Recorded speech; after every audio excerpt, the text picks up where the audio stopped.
Ya, ini selamat sore teman-teman semua. Saya Tung Separinge dengan Pak Madiku hari ini yang panggilannya Pak Bosman gitu ya. Tambahin Sontoloyo saya ngomong nggak enak hati. Lo memang orangnya Sontoloyo, Bos. Cara ngomong yang negatif ini. Tapi itu ternyata sungguh menarik karena Pak Bosman ini, Pak Madiku ini ngetop sekali sekarang gitu ya. Jadi sejak dulu suka ngetop, tapi sekarang tambah ngetop jadi babnya gitu ya. Jadi pandangan-pandangannya sangat menarik. Tentu saja malam hari ini banyak teman-teman yang di IG saya, juga teman-teman yang umum tadi di teman-teman di WhatsApp. Ayo siapa pengen tahu, pengen mau belajar. Bahkan ada teman saya yang punya BPL Lestari, Pak Alek itu, wah favorit saya, katanya Pak Mardigu. Itu favorit.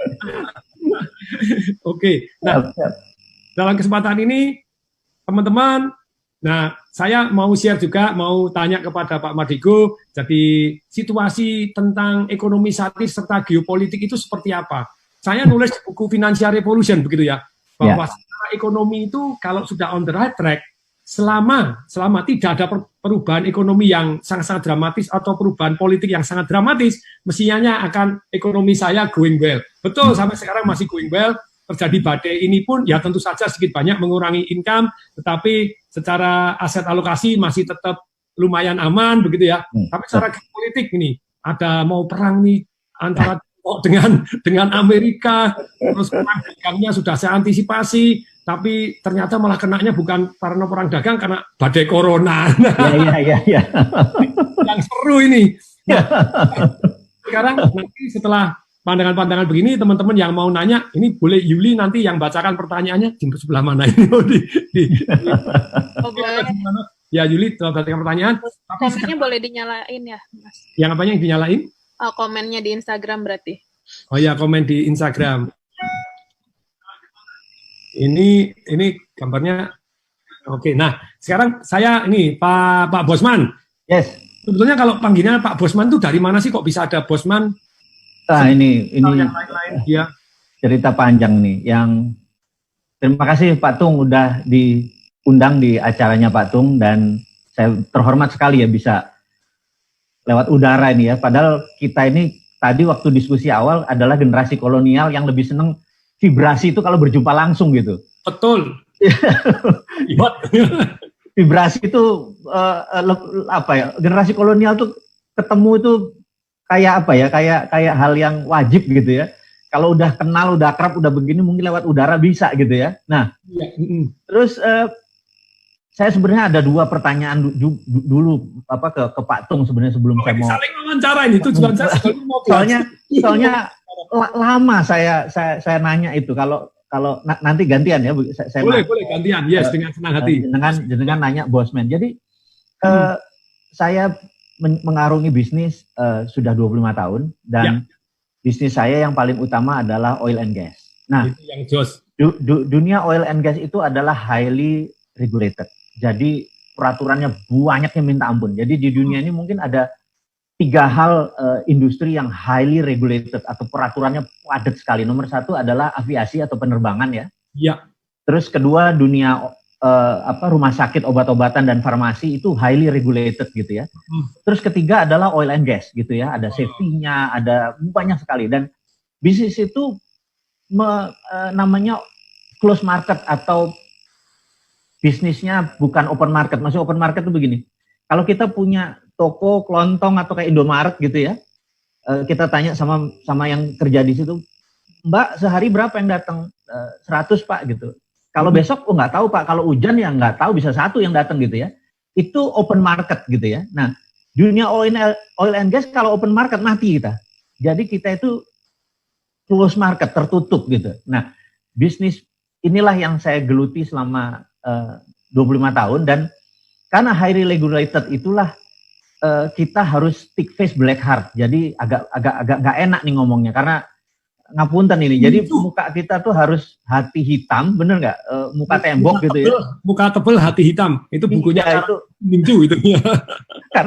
karena kita kalau mereka make mistake itu langsung pecat gitu ya. Kita kayak nggak ada kayak gimana ya? Karena terlalu berbahaya. Dia membahayakan dirinya dan membahayakan bahkan parkir di kantor aja atau parkir ini kepalanya itu kan harus keluar ya, karena itu standar HSE-nya, standar keselamatan kerjanya. Nah, sementara kalau ada apa-apa, ada api, ada ledakan, itu bisa langsung keluar. Dan hal-hal seperti itu, ngapunten, kita harus tangan besi, nggak bisa memotivasi gitu. Ayo, nggak bisa. Besok mati tuh orang, nggak bisa. Nah, nggak jalan, Pak.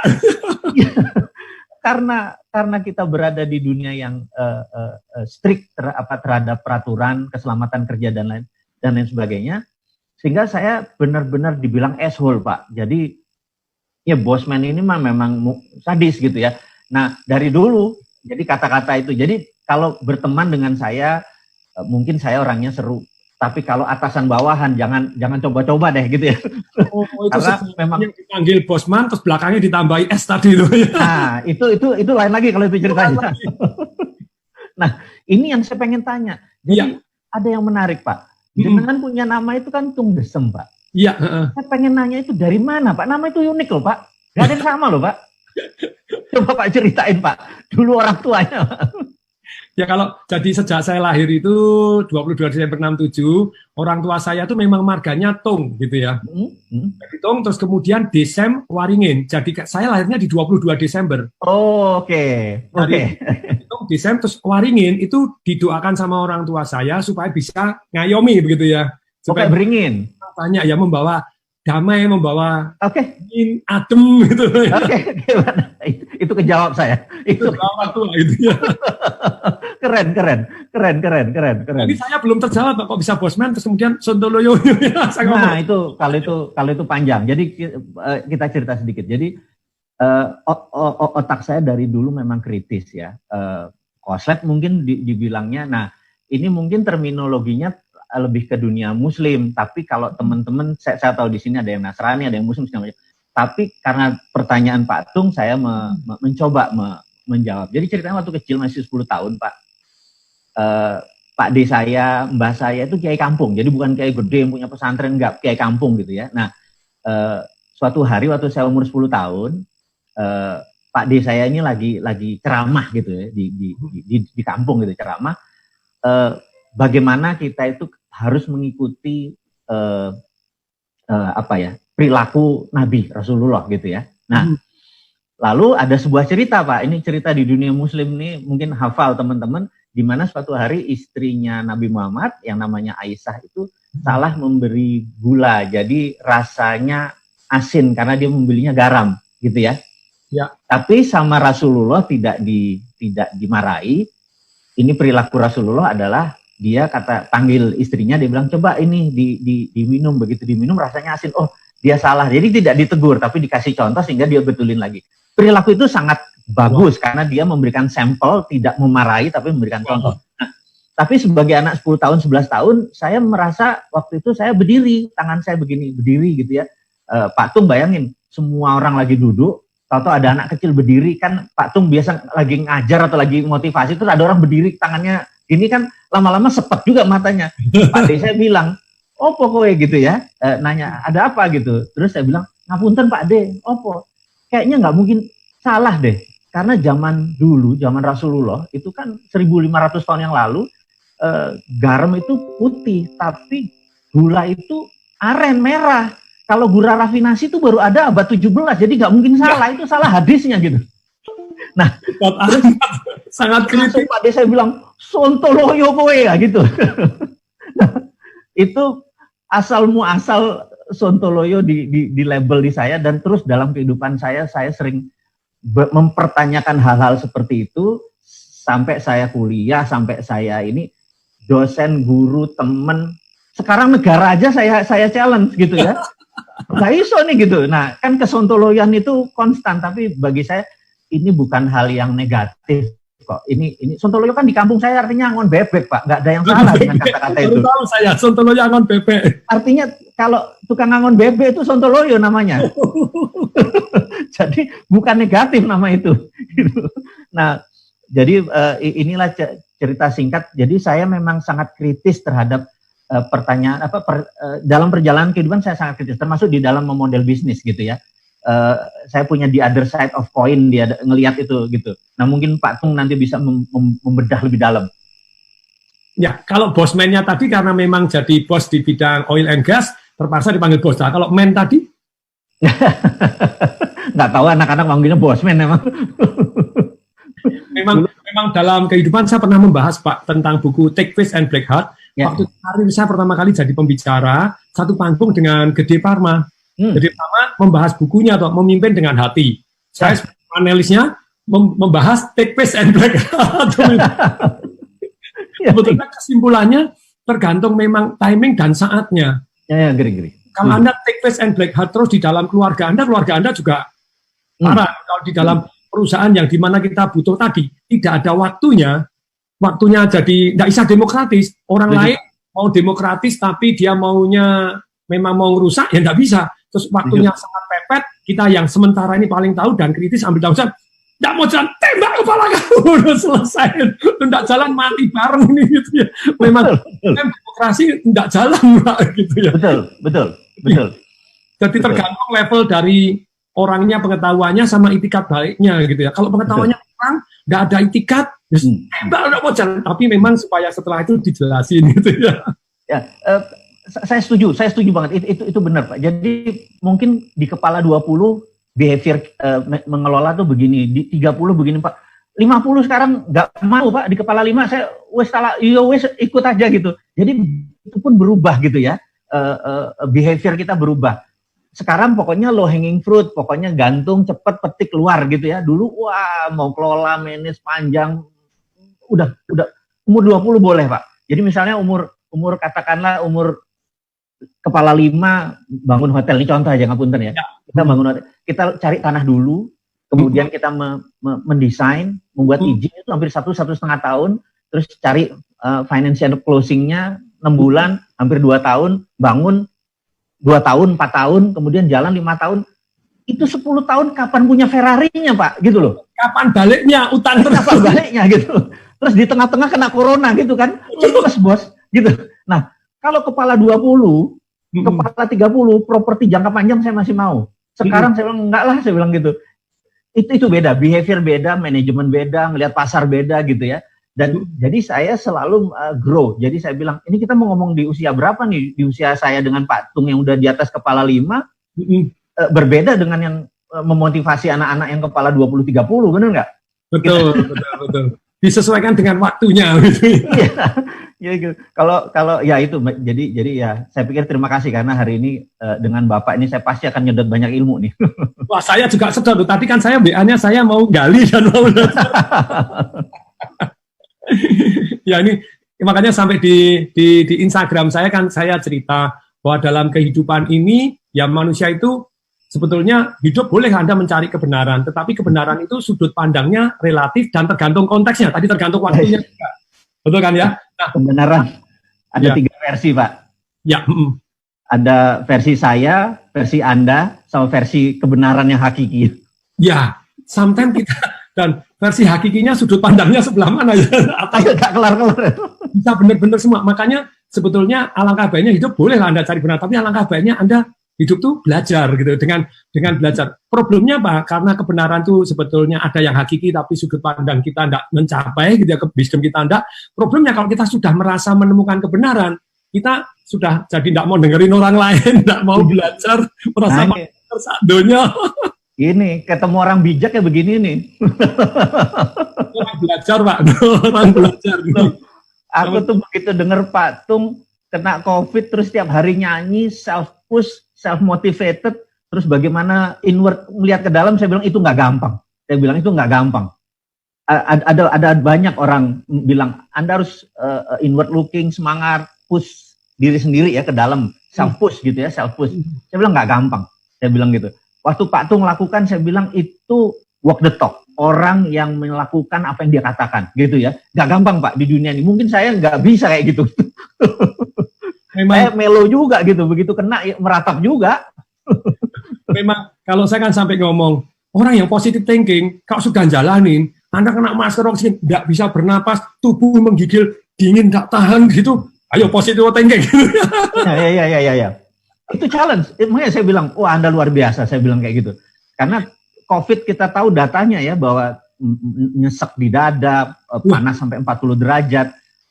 Bapak udah di sana, saya bilang, dan Anda dari dalam, push dari dalam gitu ya. Selain kita percaya ya pasti Tuhan di depan kita motivasinya gitu ya. Tapi self push nggak gampang loh gitu. Makanya saya bilang, itu rumusnya apa Pak? Karena self push itu ada dua, positive feeling sama positive thinking. Saya yakin positive thinking Bapak bisa memotivasi diri. Saya bisa, tapi positive feeling yang membuat dari hati penuh rilis, lepas, bahagia, percaya, nggak gampang loh Pak. Minta ajarin saya Pak. Saya beruntungnya itu kan belajar dari Anthony Robbins. Jadi kita percaya bahwa our emotion is created by our motion. Jadi sumber emosi kita 4, dan saya praktekkan ternyata sungguh-sungguh merubah saya. Gerakan termasuk nafas. Ketika saya dikasih masker, saya bernapas ala Wim Hof, WIM-HOF, nanti boleh diset Pak. Itu memang imun sistemnya naik, kadar oksigen saya mendadak jadi tinggi. Jadi pada waktu dites itu, dokternya sampai bilang, ini biasanya orang kalau kena COVID, tidak bisa bernapas, tetap kadar normal itu 80 sampai 108, kalau di AGD, analisa gas darah, diambil di arteri, itu biasanya orang di bawah 60, di bawah 50, terus CO2-nya di atas 50%, tubuhnya menuju ke arah, namanya asam, 7,35 normal, begitu 7,1, bablas orangnya mati, itu belum sampai asam, sudah. Nah saya, pada waktu malam itu, waduh panik, ada panik attack loh Pak. Ya setuju. Nggak bisa, itu panik attack loh itu. Itu kan nggak bisa bernapas coba. Kalau Anda baik lagi nggak bisa napas, panik nggak? Panik. Kalau langsung paniknya gini. Tapi kalau paniknya dikit-dikit, wah itu bisa panik attack. Terus kemudian dikasih masker oksigen, saya melakukan pernapasan di bawah. Itu langsung kalem.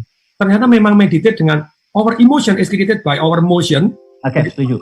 Langsung kalem, tenang. Dites analisa gas darah. Kadar oksigen saya Pak, normal 80 sampai 108, saya 158 Pak. Loh, kok bisa? Nah dokternya juga gitu. Terus CO2 saya normal itu 21, 24, biasanya orang kalau sakit COVID di atas 50, saya mendadak pada waktu ngik-ngik itu ya mungkin di atas oksigennya. Begitu terus dites analisa gas darah, itu kadar CO2 saya 19 di bawah normal. Alkalinya, saya alkali normal 7,35, saya 7,5 sekian, jadi lebih alkali. Langsung basah aja. Langsung basah. Dokternya heran. Setelah dokternya heran, terus saya disuruh tetap pakai masker oksigen. Saya bilang, loh, ya, tadi kritis. Dokter, orang saya kelebihan oksigen kok dikasih masker oksigen. Salah ini. Loh, enggak, itu kan tetap membalance supaya CO-nya naik. Gitu. Kita enggak mempermasalahkan oksigennya. Terus malam, telepon sama dokternya, diskusi, saya kasih artikelnya Wim Hof, terus saya bilang, 1 hari saya melakukan pernapasan Wim Hof nih, 10 kali nih pakai masker. Jadi our emotion is created by our motion, termasuk napas kita. Dan begitu saya mendapatkan oksigen, saya langsung calm down, dan saya langsung relax. Nah, itu. Terus kemudian, kena VCO tadi, virgin coconut oil, mendetok tubuh saya, minum air yang cukup. Nah, ini bagi teman-teman yang puasa nih, Pak Mardigu juga, ini Pak Bosman. Jadi orang puasa, itu kan saya baru aja baca buku yang judulnya Solve for Happy. Itu Moghadat, MOGAWDAT, itu Chief Business Officer dari Google. Kaya raya. Itu anaknya meninggal pas bulan Ramadan begini, anak orang umur 21. Makanya dia sedih sekali, terus dia mencari rumus itu bahagia. Tapi anaknya meninggal itu karena dia lagi puasa, terus kemudian kan besok mau operasi usus buntu. Dokternya bilang harus puasa lagi, jadi puasa 24 jam tidak makan, tidak minum, kemudian disuntik besok itu tidak bisa kena. Jadi luput 1 mili, orangnya meninggal. Nah, saya mengalami diambil sampai 7 kali tidak berhasil karena kurang minum. Jadi saya tidak pernah sakit, diinfus, pada waktu diinfus saya merasa tidak perlu minum. Nah karena tidak perlu minum, terus kemudian diambil darah sampai melentong besar, sini tidak bisa, sini tidak bisa, sini. Jadi ternyata kurang air putih. Kurang air.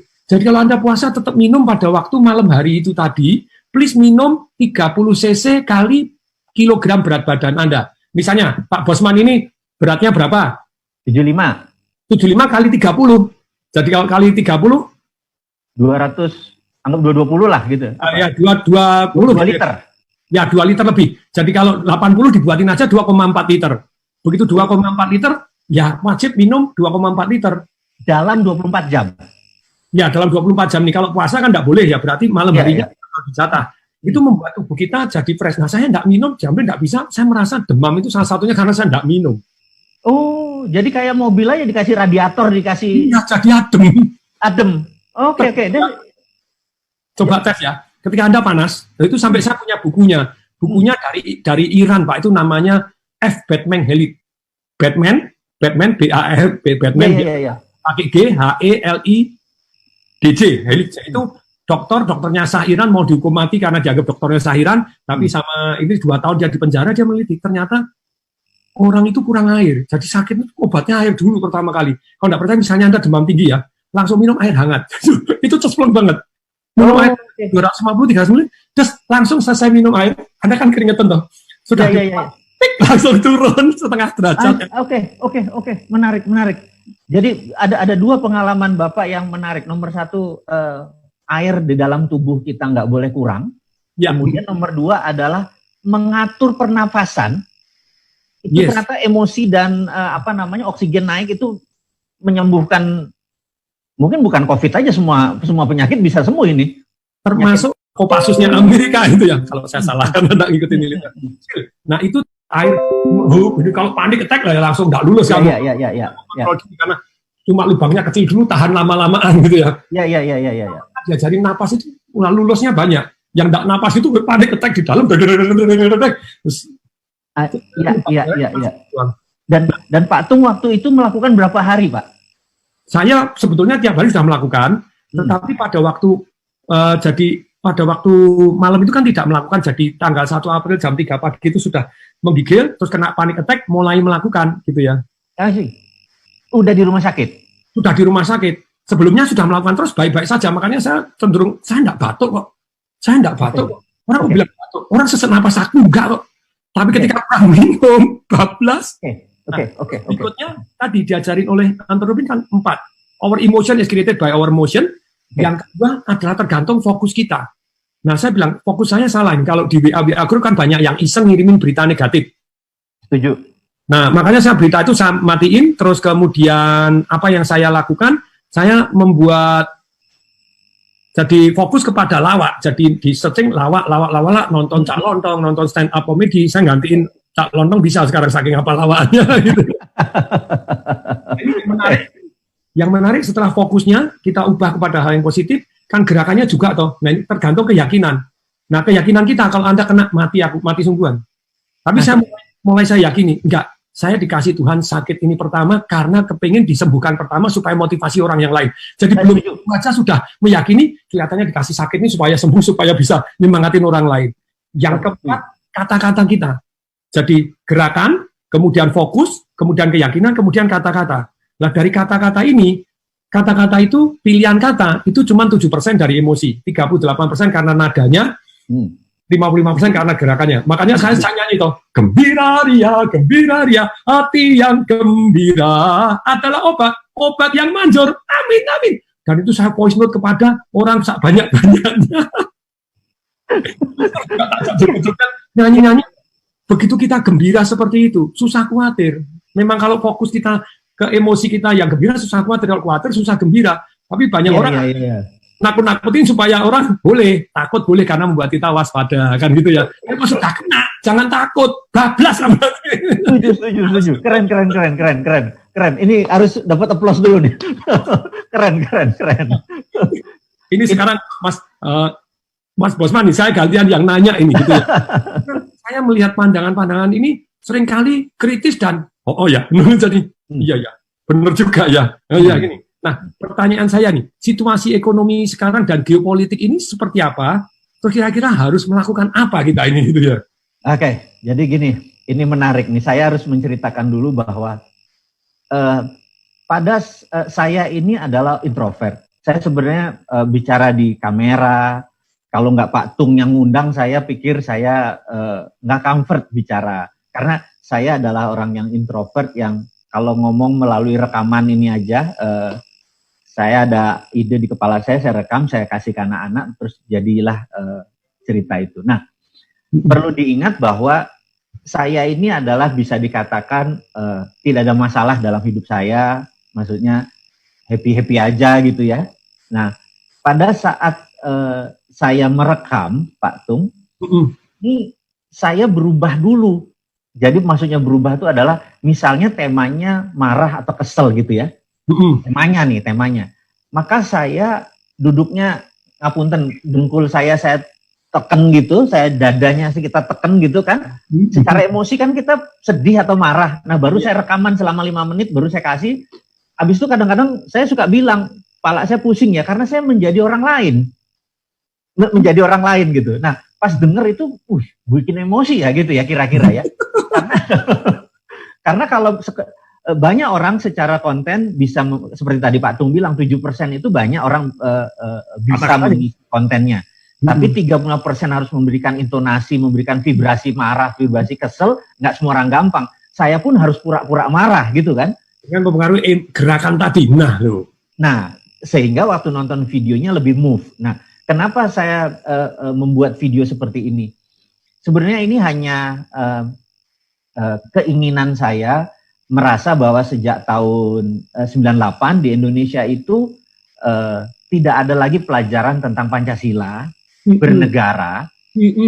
Sementara bernegara itu ada 7 pilar, yaitu IPOLEK SOSBUD HANKAM, ideologi, politik, sosial, budaya, ekonomi, pertahanan dan keamanan. Nah, saat ini di Indonesia sejak 2002, hampir 20 tahun, itu lebih ke politik, apa-apa politik gitu ya. Sementara kalau di negara seperti Jepang gitu ya, Perdana Menterinya bisa setahun ganti 3 kali, menterinya ganti, ekonominya jalan biasa. Nah, saya merasa harus ada faktor pendewasaan dari teman-teman yang, karena dulu pelajaran dulu ada PMP, ada P4 penataran gitu ya. Nah, zamannya kita ada nih Pak. Nah, anak-anak sekarang Pak 20 tahun itu nggak ada gitu. Jadi bernegaranya mereka nggak ada. Terus lagi pejabatnya. Pejabat dulu zamannya Pak Harto ikut Lemhanas dulu baru jadi sekolah calon menteri lah gitu. Padahal yang masuk Lemhanas 10 orang, 100 orang yang jadi menteri juga cuma 1. Tapi Lemhanas itu penting karena di situ selama 9 bulan diajari tentang apa itu nation threat, apa itu nation interest, apa itu survival of the nation. Yang membuat impact negara kita utuh ini kan keberagaman kita, kesadaran kita seperti itu. Nah, saya merasa kok nggak ada yang bicara. Terus banyak sekali pejabat-pejabat yang malah tidak ngerti apa itu Lemhanas atau pertahanan negara. Nah, darah saya pikir saya berkontribusi bagaimana kalau sementara anak-anak sekarang kan menggunakan media sosial, menggunakan YouTube. Saya pikir ya udah saya lewat udara saja. Jadi ini sebenarnya tidak ada niatan saya adalah pebisnis, saya orientasinya adalah profit gitu ya. Terus kalau ada lebih ya baru kita berbagi gitu ya. Nah, business as usual. Tapi pancingan kita untuk membangun negara ini. Nah, oke. Terus dari mana ilmunya saya itu? Kebetulan dulu memang sekian tahun saya berada di lembaga yang memang ngurusi begituan. Saya nggak enak jelasinnya di udara nih. Jadi memang setiap hari Rabu saya adalah Spider-Man. Setiap Senin di luar hari Rabu saya adalah Peter Parker gitu ya. Jadi kayak punya split personality gitu. Jadi pada saat hari Rabu inilah saya benar-benar mendedicate hidup saya untuk negara. Jadi saya ngerti sekali, saya buku, ketemu beberapa orang, dan saya 4 tahun adalah staf khusus Menteri Pertahanan. Itu cerita panjang, hanya cerita panjang. Nah, yang saya maksud kembali lagi, jadi pengetahuan tadi akan geopolitik, geoekonomi, dan geostrategi. Artinya gini, geoekonomi adalah kekuatan geografi bangsa Indonesia untuk keuntungan ekonomi. Geopolitik adalah kekuatan geografi untuk keunggulan politik kita. Nah, dua itu distrategikan. Nah, jadi ini hubungannya sama kekuatan kita akan kekuatan geografi kita. Nah, Indonesia ini unik. Jadi geografi kita one of the best gitu. Karena ada 6 misalnya di dunia ini selat, major strait namanya, selat utama, major strait karena dilalui banyak kapal. Nah, 6 itu ada terusan Suez, terusan Panama gitu ya. Tapi 4 itu berada di Indonesia gitu. Nah, karena Selat Malaka, kalau mau lewat situ harus ya. Iya kan, Selat Sunda, Selat Makassar, dan Selat Sumbawa. Ini adalah major strait. Bisa dibayangin, di utara Indonesia itu ada negara besar seperti Hong Kong. Kota-kotanya saya sebutin aja, Hong Kong, Shenzhen, Guangdong, Taiwan, Seoul, Jepang. Itu adalah negara produsen. 20%-nya pergi ke Amerika Utara, 80%-nya ke Afrika, Asia Barat, dan Eropa, pasti lewat Selat Malaka. Dan di Selat Malaka itu ada 100.000 mother vessel yang gede-gede, di mana 80%-nya milik China. Dan ini menjadi sangat penting sekali, dan kita saat ini tidak mendapatkan benefit dari kekuatan geografi kita tadi, tidak merupakan kekuatan. Nah, ini saya merasa kok ngene ngelola negara gitu kan. Padahal kalau kita ambil pajak, sambil contoh ini ngapunten nih, kita ngayal aja ya. Kalau goods atau materialnya yang lewat Indonesia itu 1 tahun adalah $2 triliun, 2.000 billion. Kalau kita pajakin aja 1%, pajak itu adalah untuk bersihin, karena kan dia buang tai lah, buang minyak lah di laut kita, majekin untuk safety dan 1% aja, itu 200 billion. Benar nggak? Dan ya oke lah, kalau kita sendirian nanti Amerika marah, Tiongkoknya marah. Ya udah, 20% buat Amerika, 20% buat China, kita 60 yuk kita gabung buat konsorsium sebagai security di sini untuk insurance dan lain sebagainya. Itu cukup untuk bayar APBN. Nah, kayak gini ini saya merasa tertantang, maksudnya untuk mengingatkan siapapun yang menjadi presiden, siapapun yang menjadi pengelola negara ini potensi-potensinya. Jadi kalau ekonomi kita ini, kalau lihat dari secara global, kita sebenarnya nggak pernah kalah gitu. Kalau ngerti geopolitik dan geostrategi, saya ngerti mereka nggak sadar seperti, bila kalian nggak pernah ikut Lemhanas gitu. Saya pikir ya udah, saya ngomong lewat udara ngingeti. Jadi ngapunten, belum jawab pertanyaan jenengan ini tentang ekonomi saat ini gitu ya. Mudah-mudahan geopolitik saat ini yang tantangannya dengan Tiongkok ini lagi ancaman-ancaman ini. Nanti kita mulai ngerucut ngomong serang aja enggak apa-apa. Kita mulai ngerucut ke dalam ya, ke dalam. Jadi kita ada 2 hal yang saat ini yang kita lihat adalah, satu adalah namanya nation interest. Jadi China, Tiongkok ingin negaranya hidup 1000 tahun lagi. Setuju ya? Amerika juga ingin hidup 1000 tahun lagi. Jepang pengen 100.000 tahun lagi masih ada. Indonesia juga pengen intact utuh. Itu namanya nation. Nah, setiap negara itu punya nation interest.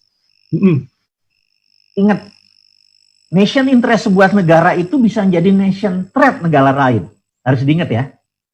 Itu hukumnya. Jadi demi Romawi dulu besar, dia mencaplok negara-negara kecil di sekelilingnya untuk ngasih makan Roma. Jadi nation interest dia merupakan nation threat negara lain. Supaya makan nyerang orang lain. Karena dia terbatas, limited sources kan, terbatas, sumber daya alamnya terbatas. Nah, inilah ekspansi pertama kali di dunia ini. Nah, jarang negara seperti Indonesia yang mataharinya dalam setahun 98%, yang dari ujung ke ujung ada air, yang Tuhan memberikan vulkanik tektonik 80% wilayahnya ada ini.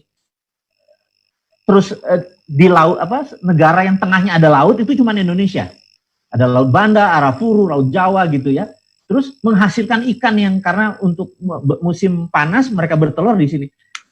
Jarang negara kayak kita, karena itu kita itu gadis seksi yang dilirik oleh semua orang gitu. Nah, kitanya nggak tahu kecantikan kita. Kita malah terpesona sama orang lain. Itu yang disebut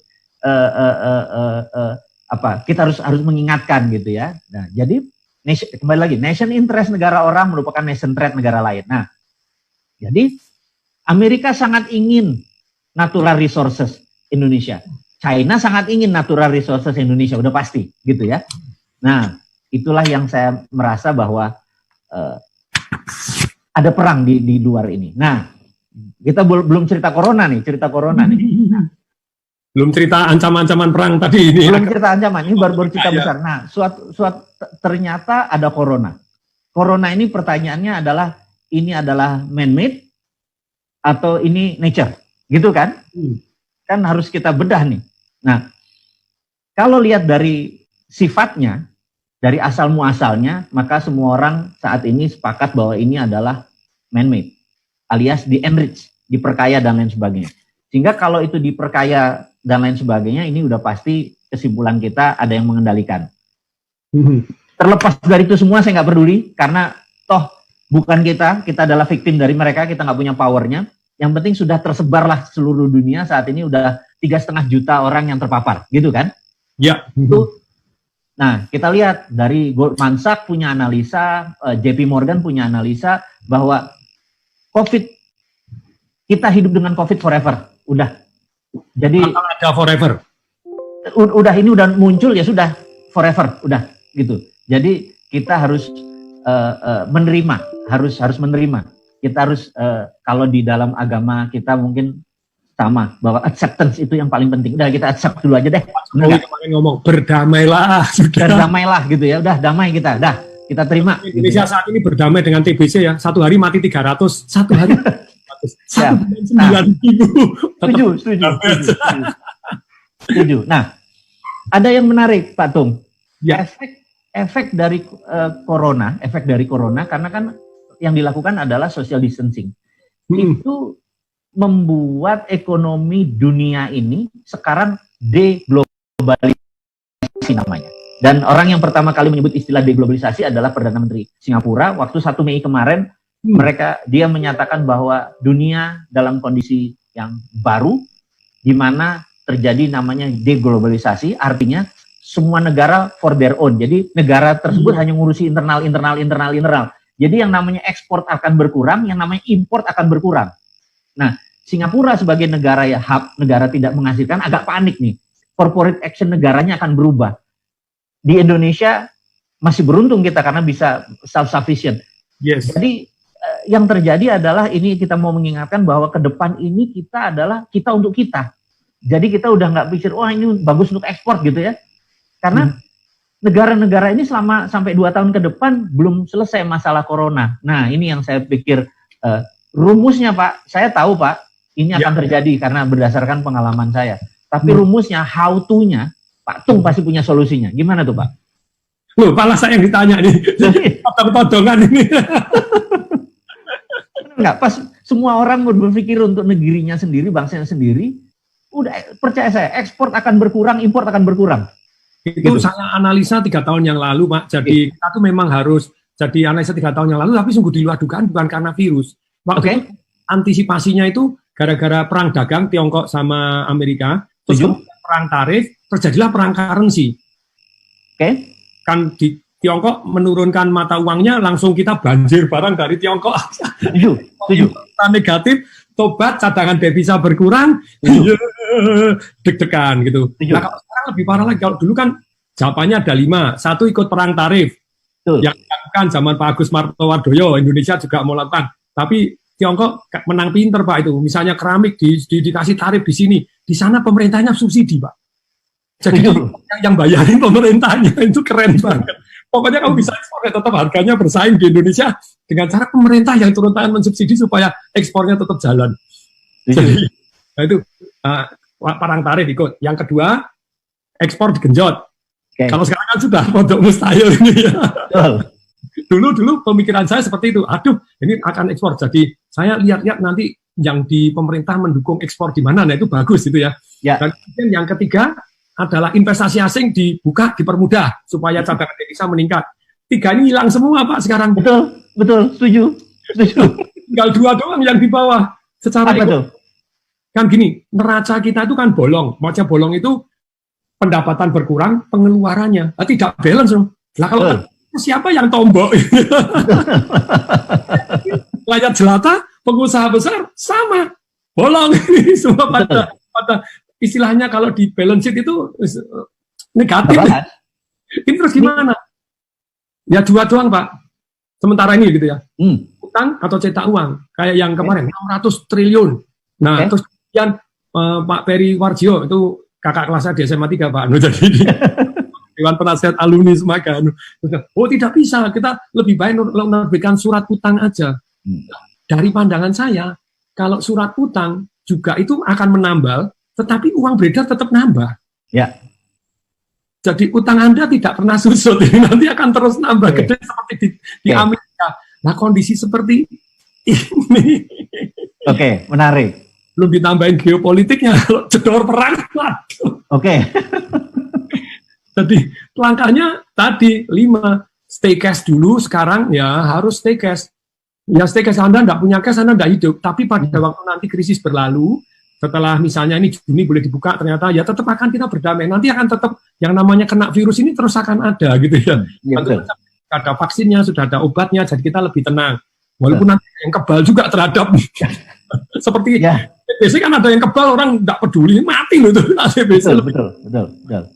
Tapi kembali lagi, cash nomor 1 King, yang kedua adalah yang namanya nanti pada waktu itu kena uang yang dicetak banyak ataupun utang kita tambah banyak, otomatis uang beredar banyak, berarti pada saatnya nanti cash is stress. Cash adalah jadi sampah. Must be very full itu untuk ini. Jadi, betul. Nah ini, saat ini tuh kalau secara ekonomi ya kita tukar kepada namanya aset yang namanya distress. Orang-orang yang stres asetnya, perusahaan-perusahaan yang stres. Ya tapi Pak Mardigo, Pak Bosman ngomong begini, aku wis gak bangun ini sudah, enggak masanya gini, beli jual, ya saatnya ini. Gitu. Kemarin saya ngobrol dengan Pak Haritanu, terus kemudian ngobrol dengan Mas Sandiaga Uno. Nah itu mereka sukses itu kan memang tahun 97-98 bumi gonjang ganjing, mereka switch menjadi maklar. Nah ini loh, tidak perlu duit banyak sekali, jadi maklar. Dia bilang saya kan dapat sukses fee kalau Pak Haritanu. Kalau Pak Sandiaga Uno terang-terangan, dia ngomong, saya kan dapat 20% tanpa modal. Loh kok bisa 20% tanpa modal? Modalnya nanti tetap saya bayar, tapi bayarnya pada waktu laku. Pada waktu untung. Nah, untung kan saya yang gini, pertama 20, bisa 30, bisa 40, bisa 51%, bahkan yang lain cuma saya bayar kalau gantian modalnya sih. Jadi bisa 100%. Nah, itu membuat kekayaannya dia meledak luar biasa. Memang zamannya sekarang, ya istilahnya mau jadi maklar kecil atau maklar raksasa gitu ya. Yang kedua ini adalah kita tukar cash kita menjadi aset yang distress. Yang misalnya properti, kemarin Kompas tanya ke saya, Kompas bagian properti gimana? Sekarang ini indahnya properti. Lu kok bisa? Betul. Selalu indah karena selalu ada yang dijual diskon. Tapi kali ini diskonnya lebih banyak. Dan lebih banyak jumlah penduduk di ini. Nah ini kalau ini namanya apa ya? Jumlah penduduk itu demografi ya. Yes. Jumlah penduduk menurut Boston Consulting, Indonesia tahun 2013 sampai 2020 ini peak naik 68,7 juta orang kaya baru, maksudnya sekolah, kemudian sekarang kerja, kemudian mulai menikah, mulai butuh properti. Saya melihat properti ini very good, Pak. Namanya jalan, infrastruktur jadi. Bandara jadi. Terus kemudian jadi infrastruktur sudah jadi, jumlah penduduknya naik, terus kemudian uang beredar nambah, sekarang diskon. Apik tenan. Setuju. Dan saya stay cash, Pak, sudah sejak 3 tahun yang lalu. Saya jual hotel Kartika Graha di Malang. Saya jual Star Hotel saya yang di Semarang. Saya jual stay cash. Ini apartemen sudah stay cash. Nah sekarang mulai berburu properti. 50-60%. Nanti pada waktu hari H naik 2 kali minimal, karena 2 kali cuma balik pulih. Setuju. Nah, jadi ini yang kedua. Jadi distress aset ini bisa perusahaan, bisa satu yang namanya properti. Yang ketiga tetap ada emas dan perak. Dan saya di rumah sakit dapat duit ember-emberan, Pak.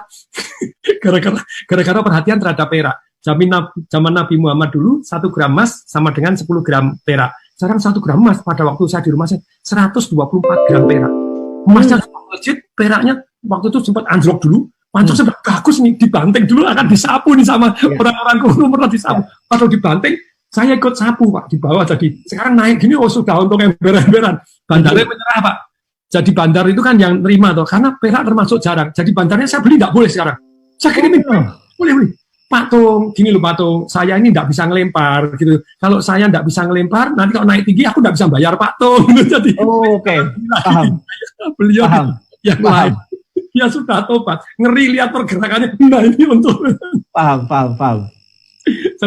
Jadi emas dan perak saya tidak spekulasi. Kalau spekulasi kan orang semua di emas dan perak. Kita melakukan aset alokasi, itu 7,5%, 10% silahkan. Nah kemudian yang keempat itu kita punya bisnis-bisnis yang istilahnya real money, Pak.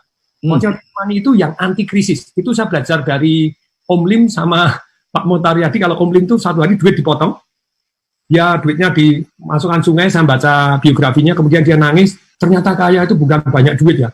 Kaya itu banyak aset yang menghasilkan duit. Ya. Makanya kan saya masuk Indosemen, Indomie, Indofood, terus tepung terigu masuk ke paling bawah. Nah, makanya ketika 2 tahun yang lalu saya mulai buka laundry, Pak, itu teman-teman yang di properti, ini kurang kerjaan ini, duit receh dikerjain gitu. Ya. Tapi ternyata begitu dia harus mecat karyawan yang bagus malah tidak dipecat, malah mengundurkan diri. Kenapa kok kamu mengundurkan diri? Oh, saya buka laundry. Loh, laundrynya siapa? Itu partnernya Bapak itu lumayan loh Pak. Saya gaji di sini 15 juta, buka 2 laundry. 1 bulan 50 juta Pak, jadi keluar. Dan saya 2 tahun buka 90 laundry Pak, sampai sekarang PSBB pun masih bertahan karena bertahan. Boleh buka dan kebutuhan, dan apalagi kita iklannya kena antivirus itu. Jadi setuju. Nah ini yang keempat itu adalah basic business yang bertahan. Saya meneliti di tahun 1947 sampai 2018, laundry di Amerika itu nambah terus sampai 300.000, tidak pernah turun walaupun ekonomi naik turun. Berarti ini kan dibutuhkan. Nah, ketika dibutuhkan, saya masuk di sini itu lumayan membantu cash flow saya nih. Bantu THR-an ini, yang lain nggak boleh THR, saya masih ngasih THR plus 1 Mei sudah THR. Setuju. Nah, yang kelima, perhatikan peraturan pemerintah. Jadi peraturan pemerintah ini kemana gitu ya? Oh, perhatikan, uang ini mengalir kemana? Orang sukses kan antisipasi. Uang mengalir kemana? Kalau Anda fokus di satu tempat, boleh nggak sampai jadi, tapi setelah itu harus ada namanya aset alokasi. Kalau satu doang, waduh, jadi ada teman di travel punya 12.000 cabang. Nah sekarang travel langsung.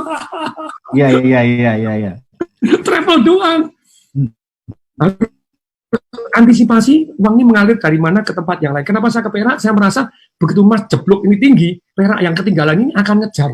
1:80 aja sudah untungnya banyak sekali. Sekarang baru 1:111 Pak. Dari 1:124 gram. Nah, jadi aturan pemerintah misalnya, dulu kenapa sih orang bilang, Pak Tung ngapain sih ngerjain rumah sederhana, satu amal, karena jadi rumahnya yang kedua. Jadi karena ini aturan pemerintah lagi memberi subsidi ke sana. Dulu saya antri-antri. Nah, sekarang APD, pemerintah lagi masuk ke APD, masuk apa ya. Perhatikan ke peraturan pemerintah ini kemana, selalu ada uang mengalir yang ke tempat satu tempat yang lain. Orang sukses antisipasi bukan bereaksi gitu ya.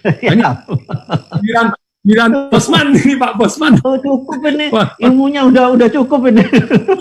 Nah, teman-teman udah dapat insight banyak banget dari Pak Tung ini. Wah, lagi nunggu puasa gini, powerful banget nih cerita dengan Pak Tung nih. Geopolitik sama geoekonomi dengan saat ini kira-kira pandangannya Pak Bosman Mardigu ini apa yang harus dilakukan kita dan apa yang terjadi, apa yang kita harus lakukan? Ini kalau cerita geopolitik dan geostrategi ini tidak sederhana. Karena kita membicarakan bisnis, tetapi bisa kita kemas menjadi informasi yang bermanfaat gitu ya.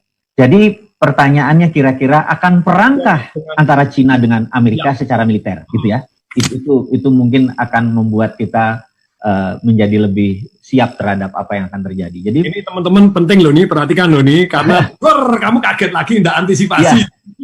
Jadi jangan sampai seperti bulan Januari dibilang tidak ada COVID, bulan Februari nggak ada COVID, atau dor ada gitu ya. Nah, perang, jadi gini, di dalam kita menganalisa perang tidak perang bukan masalah buat kita, tapi apapun itu kita harus punya skenario gitu ya. Nah, skenario pertama yang harus kita ingatkan adalah kalau Anda jadi Trump, gitu ya. Kalau Anda jadi Trump, Anda bulan November nanti adalah masa jabatan kedua, Anda akan ada pilpres.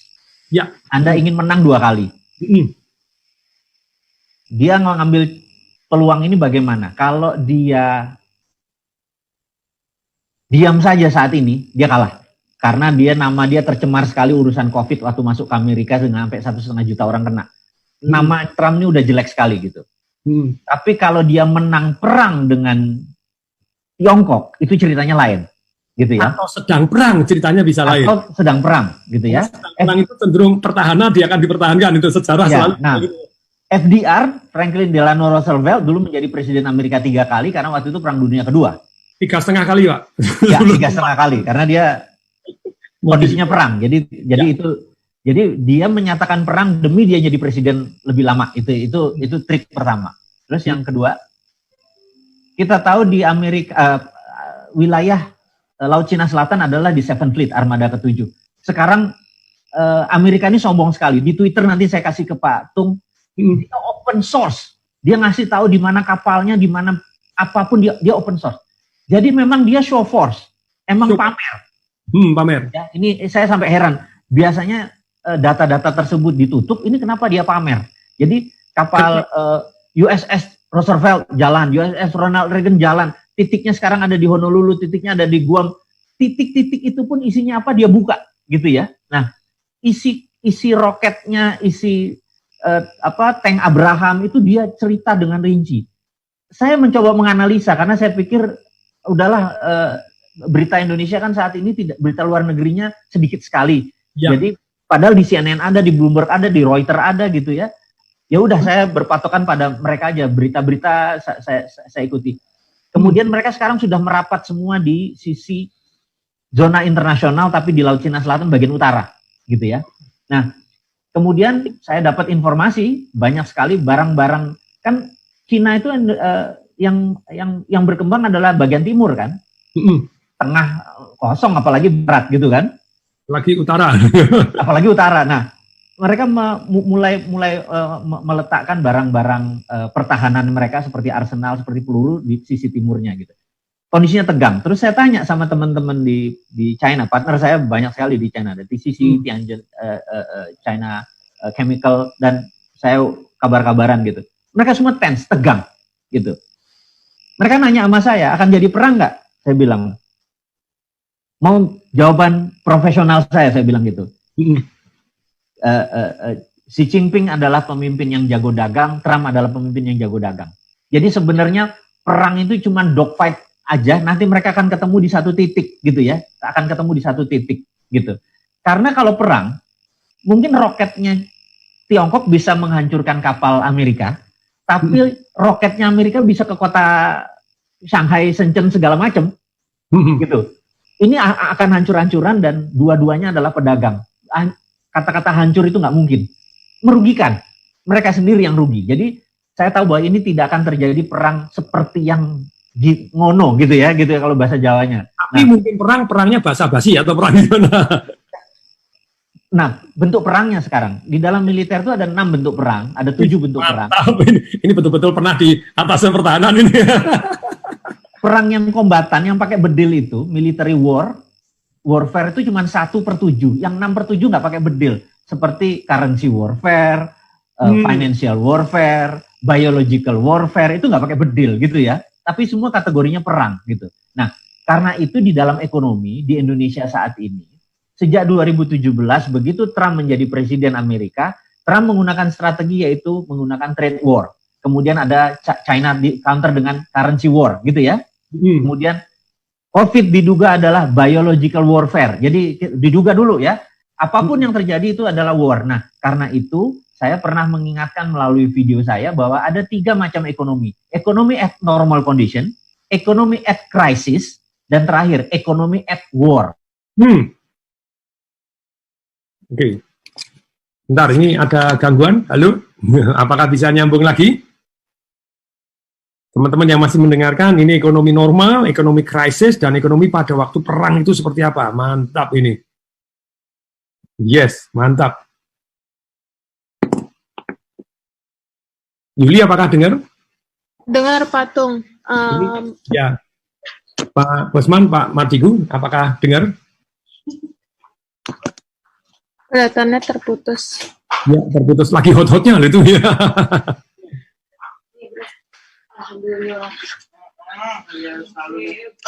Mas Faruk, Pak Mardigunya apa sudah join lagi? Keluar itu.